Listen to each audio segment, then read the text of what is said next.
Hello students, तो आज ভিডিওত আমি আলোচনা কৰিম তোমালোকৰ general science syllabus half yearly আৰু মেট্ৰিক পৰীক্ষা দুটাৰ কাৰণে আলোচনা কৰিম আৰু এবাৰ তোমালোকৰ সায়েন্সৰ সিলেবাসটো কিন্তু চেঞ্জ হৈছে।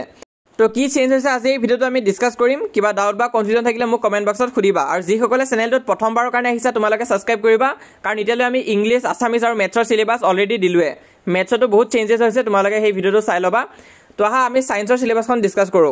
তো ইয়াত হাফ ইয়াৰলি আৰু ফাইনেল এক্সাম দুটাৰ কাৰণে দিয়া হৈ আছে। ইয়াত টিক দিয়া হৈ আছে, তোমালোকে টিকটো চাবা।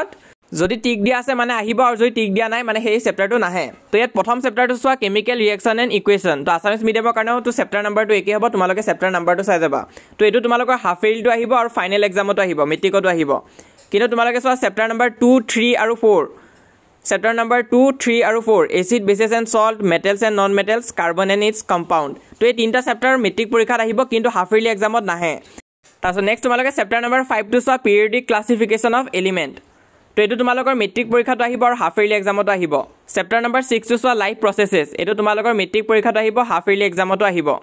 চেপ্টাৰ 7 টো চোৱা কণ্ট্ৰল এণ্ড কোঅৰ্ডিনেশ্যন, এইটো মেট্ৰিকতো আহিব, হাফ ইয়াৰলি এক্সামতো আহিব। তো এটা চেঞ্জেছ হৈছে চেপ্টাৰ নাম্বাৰ 8 টোত। চেপ্টাৰ নাম্বাৰ 8 টো কিন্তু তোমালোকৰ মেট্ৰিকতো টিক দিয়া হোৱা নাই, হাফ ইয়াৰলিটো দিয়া হোৱা নাই।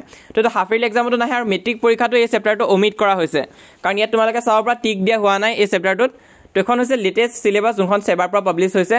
ইয়াৰ আগলৈ কিন্তু টিক মাৰ্ক দিয়া আছিল। তো এই বছৰ যোনটো সিলেবাস পাব্লিছ হৈছে তাত তোমালোকৰ চেপ্টাৰ নাম্বাৰ 8 টো টিক দিয়া হোৱা নাই, মানে এই চেপ্টাৰটো নাহে। তো চেপ্টাৰ নাম্বাৰ 9 টো চোৱা হেৰিডিটি এণ্ড ইভলিউশ্যন, এইটো তোমালোকৰ মেট্ৰিকতো আহিব, হাফ ইয়াৰলি এক্সামত আহিব। Chapter number 10 light reflection and reflection, এইটো হাফ ইয়াৰলিটো আহিব, মেট্ৰিক পৰীক্ষাটো আহিব। তাৰপিছত human I and colourful world, এইটো হাফ ইয়াৰলিটো আহিব, মেট্ৰিক পৰীক্ষাটো আহিব। তাৰপিছত ইলেক্ট্ৰিচিটিটো তোমালোকৰ হাফ ইয়াৰলি এক্সামত নাহে কিন্তু মেট্ৰিক পৰীক্ষাত আহিব।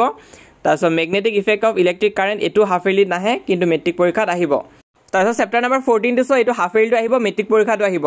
তাৰপিছত 15 আৰু 16 তোমালোকৰ হাফ ইয়াৰলি এক্সামত নাহে কিন্তু মেট্ৰিক পৰীক্ষাত আহিব। তো এইখন হৈছে সায়েন্সৰ সিলেবাস হাফ ইয়াৰলি আৰু মেট্ৰিক পৰীক্ষা দুটাৰ কাৰণে আমি ডিসকাস কৰিলোঁ।